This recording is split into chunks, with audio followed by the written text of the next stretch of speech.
Have you ever felt that horrible, sinking feeling of just being completely lost when you're trying to make a major life decision? We've all been there, right? Whether you're trying to choose the right career path, figuring out if a relationship is actually healthy for you, or even just trying to find that perfect social circle where you truly belong. Navigating all those massive choices without a clear sense of direction, it's completely overwhelming. But what if the problem isn't actually your destination? What if the problem is that you're operating without a GPS? You see, in life, that ultimate GPS is self awareness. It's literally the absolute biggest asset you can ever develop to find your way. Okay, let's dive into this. Welcome to today's Explainer, where we are going to look at how to absolutely dominate self-awareness and use it as your ultimate life compass. We're going to break down some incredibly effective structured tools to help you discover your own unique strengths and weaknesses way faster than ever before. Here is the roadmap for our Explainer today. We'll start with the map of life, then move right into Number 1, the map of life. Finding your you are here dot. Just like traveling, you absolutely cannot plot a route to a new job or a new mindset unless you know exactly where you're starting. Section 2, keep a daily journal tracking your gameplay patterns. Now, we aren't talking about some aimless diary here. This is a highly structured tool designed strictly for your personal evolution. And here is exactly how you do it without spending hours staring at a blank page. Taking a page right out of Tim Ferriss's playbook, you can use this simple structure. Step 1 happens in the morning. Before you do literally anything else, write down 3 things bothering you, 3 things you're grateful for, and your core tasks for the day. Easy, right? Step 2 is the evening. Right before bed, jot down a few words documenting how you felt, what happened that day, and your tasks for tomorrow. This is your chance to just vent and document. Finally, step 3 is the big one, the weekend review. Go back through your journal and look at everything you wrote that week. Because when you do that weekend review, something kind of magical happens. You start to uncover these hidden behavioral patterns that were completely invisible to you in the moment. For example, maybe you look back over your month and realize, wow, on the days I stopped and chatted with that one specific neighbor, my mood completely flipped for the better. The actionable takeaway? You should probably hang out with them more.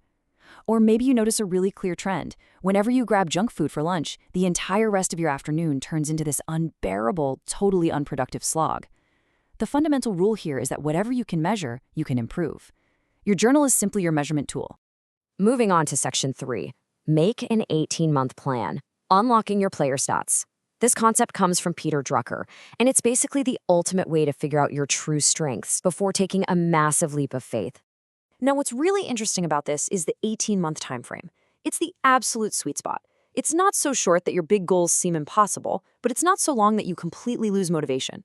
So let's say you decide to pivot your career to become a graphic designer. Write down exactly what you expect to happen on the left, your hopes, your expected outcomes, and the specific actions you're going to take. Then put it away. Fast forward, and when those 18 months are finally up, look at the reality on the right side and compare it directly to your initial expectations.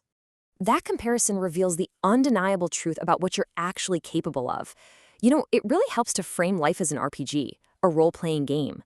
Every single person starts with completely unique base attributes, and through these 18-month mini-experiments, you might discover that your base attribute for working under high stress is off the charts, but your attribute for thriving in large group projects is incredibly low, and that's totally fine. The goal here isn't to judge yourself. It's simply to discover your unique attributes so you can incrementally level them up. Which brings us to section 4, play to your strengths, optimizing your gameplay.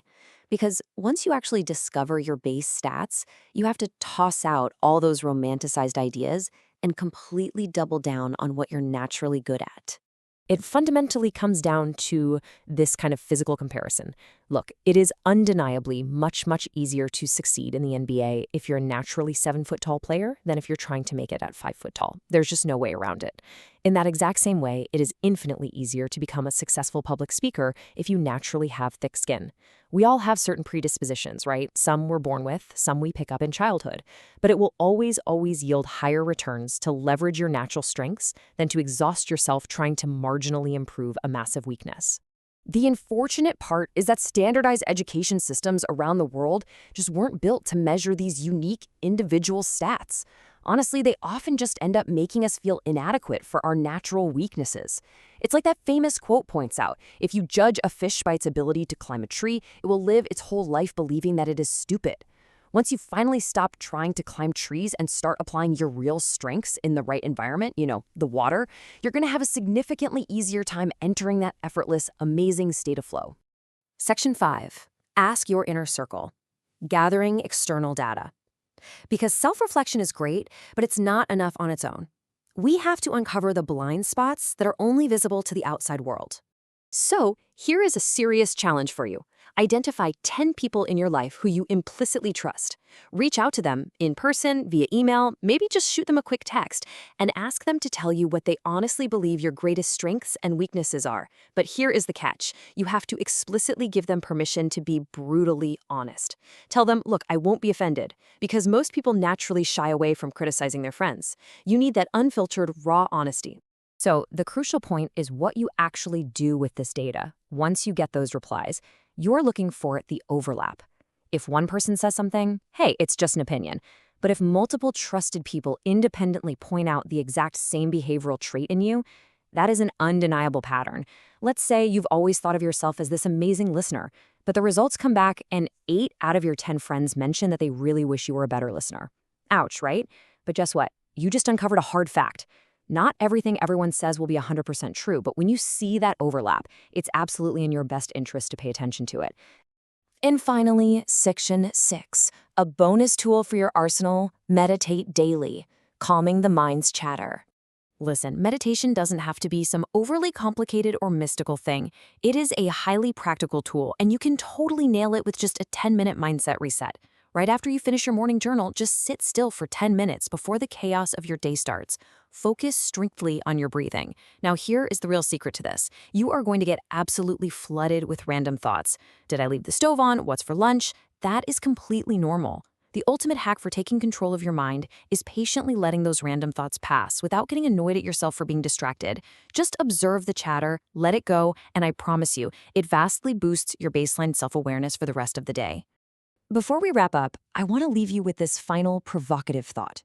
If you're succeeding in a field you don't enjoy, are you really succeeding? The creator of the source material we explored today shared a pretty incredible personal anecdote. They actually dropped out of engineering school. And the crazy part? They were good at it. They had the skills to succeed. But they realized through deep self-awareness that they simply hated the work. And if you despise what you're doing, you will never, ever be the best in your field.